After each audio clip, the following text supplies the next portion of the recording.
I miss my cocoa butter kisses. Hope you smile when you listen. Ain't no competition, just compete for attention. Did you like?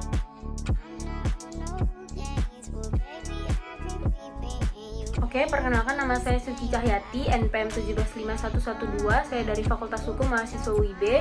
Sesuai dengan ketentuan ujian akhir semester perancangan undang-undang, di sini saya akan berpendapat dan menjelaskan tentang proses penyusunan peraturan perundang-undangan yang ada di Indonesia dan peraturan pemerintah pengganti undang-undang COVID-19 yang baru-baru ini disahkan oleh Presiden. Sebelum saya memberikan pendapat tentang proses penyusunan peraturan perundang-undangan yang ada di Indonesia, saya akan memberikan penjelasan tentang tata cara pembentukan peraturan undang-undang yang ada di Indonesia. Berdasarkan ketentuan Undang-Undang Nomor 12 Tahun 2011 dan Tata Tertib DPR, adapun ringkasan proses pembentukan undang-undang yang ada di Indonesia sebagai berikut. Perencanaan penyusunan undang-undang dilakukan oleh Prolegnas atau Program Legislasi Nasional yang disusun oleh DPR dan DPD dan pemerintah untuk jangka menengah dan tahunan berdasarkan skala prioritas pembentukan undang-undang. Yang kedua, RUU itu berasal dari DPR, Presiden atau DPD.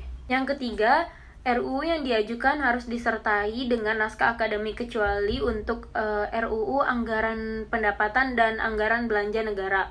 Rancangan undang-undang penetapan peraturan pemerintah pengganti undang-undang atau Perpu menjadi undang-undang serta pencabutan rancangan undang-undang menjadi undang-undang atau pencabutan Perpu. Yang keempat, RUU dari DPR diajukan oleh anggota DPR, komisi, gabungan komisi dan badan legislasi. Yang kelima itu rancangan undang-undang yang diajukan oleh Presiden diajukan dengan surat Presiden kepada pimpinan DPR dan usulannya berkaitan dengan otonomi daerah, hubungan pusat dan daerah, pembentukan dan pemekaran serta penggabungan daerah, pengelolaan sumber daya alam dan sumber daya ekonomi lainnya, serta yang berkaitan dengan pemerintah, pertimbangan keuangan pusat dan daerah.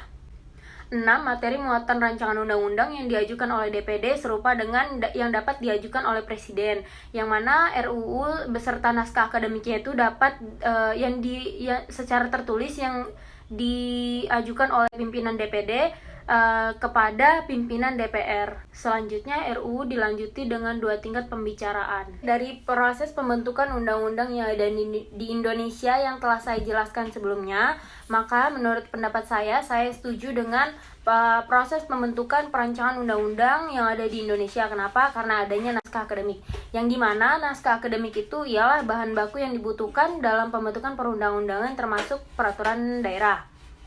Dan juga betapa pentingnya dan strategisnya fungsi perencanaan pembangunan. Dari proses pembentukan perancangan undang-undang tersebut itu juga menurut saya itu sudah cukup baik dan adanya kekurangan yang mana bila tidak tercapainya kesepakatan melalui musyawarah mufakat maka akan diambil dari suara terbanyak. Yang mana terdapat bahwa unsur dari undang-undang ini memiliki unsur demokratis dalam pengambilan keputusan secara mufakat dan harus benar-benar tercapai. Oke, baik. Jadi soal kedua ini yang akan saya bahas yaitu mengenai peraturan pemerintah pengganti Undang-Undang Nomor 1 Tahun 2020 yang mana yang telah diresmikan oleh DPR sebagai undang-undang terkait dengan penanganan wabah COVID oleh DPR. Yang mana undang-undang tersebut Undang-Undang Nomor 1 Tahun 2020.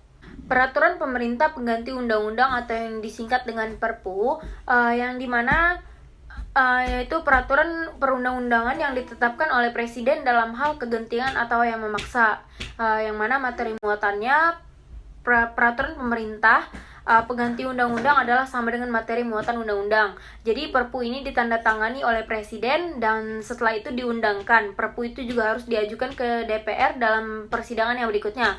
Jadi, dalam bentuk pengajuan rancangan undang-undang terhadap penetapan Perpu menjadi undang-undang.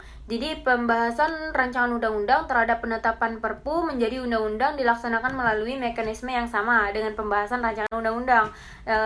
DPR juga hanya dapat menerima atau menolak Perpu saja.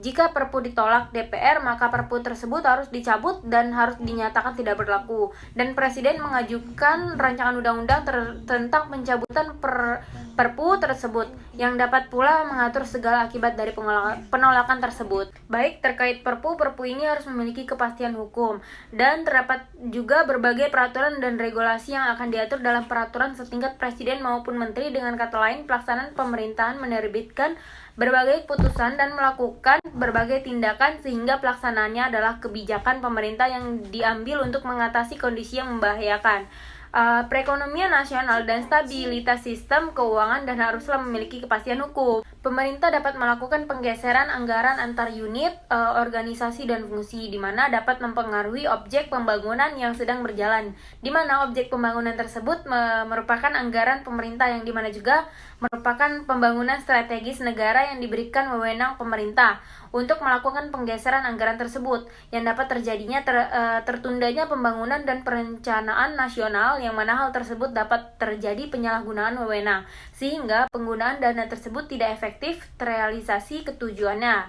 Penggeseran anggaran tersebut. Baik, tadi merupakan ringkasan dan pendapat saya mengenai perancangan undang-undang yang ada di Indonesia dan pembuatan Perpu selama COVID yang disahkan oleh Presiden, yang dimana jika ada kekurangan dan kesalahan mohon dimaafkan. Sekian, terima kasih.